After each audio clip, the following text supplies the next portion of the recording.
चलिए देखिए, आज का टॉपिक है विस्थापन अक्रिया। ठीक है, इस विस्थापन अक्रिया में हम समझाएंगे कि जो विस्थापन अक्रिया होता है वैसे होता है, इसके बारे में समझना है। ठीक है, आप लोग इस चैनल के सब्सक्राइब करिएगा और लाइक करिएगा और मतलब जो डाउट होगा वो डाउट बताइएगा।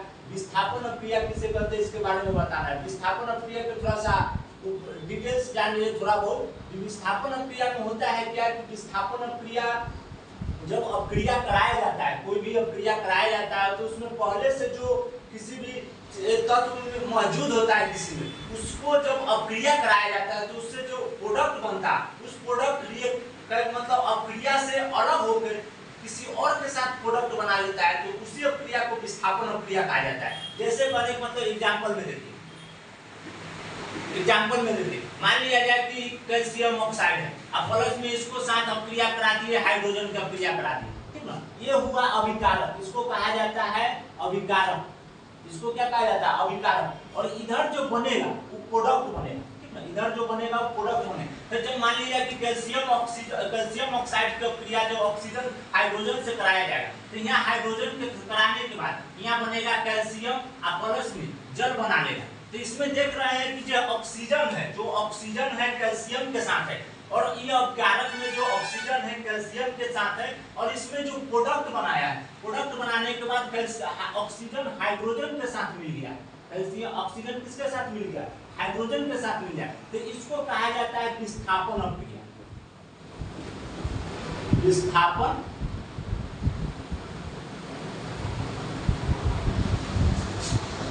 इसको कहा गया विस्थापन अक्रिया। जब इसमें से कैल्शियम ऑक्साइड के जो ऑक्सीजन है वो हाइड्रोजन से जब अक्रिया किया तो प्रोडक्ट के रूप में ऑक्सीजन हाइड्रोजन के साथ मिल गया, तो ये अक्रिया कहलाता है विस्थापन अक्रिया।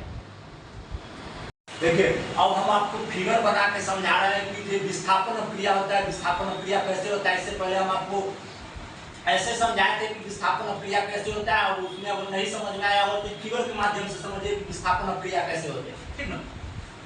इस फिगर में आपको दिखाई दे रहा है कि एक स्टेन है, स्टेन लगा हुआ है, उसमें एक कर्क रखा हुआ है, दो कर्क रखा है, एक कर्की हुआ है, एक कर्की हुआ है। इस कर्क में एक लोहा आयरन के कील रखा हुआ है, ये दिखाई दे रहा है लोहा आयरन के कील रखा हुआ है। इसमें कॉपर सल्फेट के विलयन घुला हुआ है जो कि अम्ल प्राकृतिक है। कॉपर सल्फेट के जो विलयन घुला हुआ है उसका प्राकृतिक अम्ल प्राकृतिक है। इसमें जो लोहा रखा हुआ है उस धातु होता है, उसका धातु के जो प्राकृतिक होता है वो क्षारीय प्राकृतिक होता है, ठीक है। तब जब धातु करने का मतलब जो धातु है वो क्षारीय प्राकृतिक है और जो कॉपर सल्फेट के विलयन है वो अम्लीय प्राकृतिक है। तो ये दोनों आपस में क्या करेगा? अपक्रिया करेगा। ये दोनों आपस में क्या करेगा? अपक्रिया करेगा। तो अपक्रिया करने के बाद इसमें जो दिखाई दे रहा है, इसमें जो लोहा के जो रंग है, इसमें जो जैसा लोहा के रंग था उसमें अपक्रिया करने के बाद इसमें लोहा के रंग खो दिया। माने कहने का मतलब इसमें जो पहले लोहा का रंग था वो अपक्रिया कॉपर सल्फेट के विलयन में करने के बाद इसमें जो लोहा का रंग बताया गया है वो लोहा का रंग बदरंग हो गया,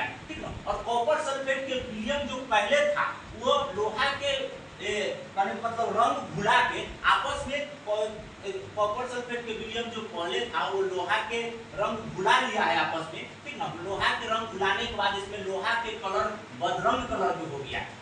यही अक्रिया के पूरा जो क्रिया हो रहा है यही को विस्थापन अक्रिया कहा जाता है। माने कहने का मतलब हुआ कि विस्थापन अक्रिया में यही होता है कि जब कोई अभिकारक के साथ जब कोई तत्व रहता है तो जब अभिक्रिया करता है किसी से तो अपना मूल स्थान से अभिक्रिया करने के बाद किसी दूसरे तत्व प्रोडक्ट में बना लेता है। माने कहने का मतलब अभिक्रिया करने के बाद जिसका मूल स्थान होगा तत्व जब वो प्रोडक्ट बनाएगा तो प्रोडक्ट के साथ किसी और के साथ स्थान ग्रहण कर लेगा। तो ये जो पूरा रिएक्शन होता है उसी को विस्थापन अक्रिया कहा जाता है, ठीक ना। जैसे कहने का मतलब यहाँ समझिए, इसमें मेटल कोई ए लिया हुआ है, माने कोई धातु ए लिया गया है जिसको कॉपर सल्फेट विलयन माने सॉल्यूशन बी के साथ अपक्रिया कराया गया। कोई धातु ए नाम के कोई धातु है जिसको सॉल्यूशन बी के साथ अपक्रिया कराया गया।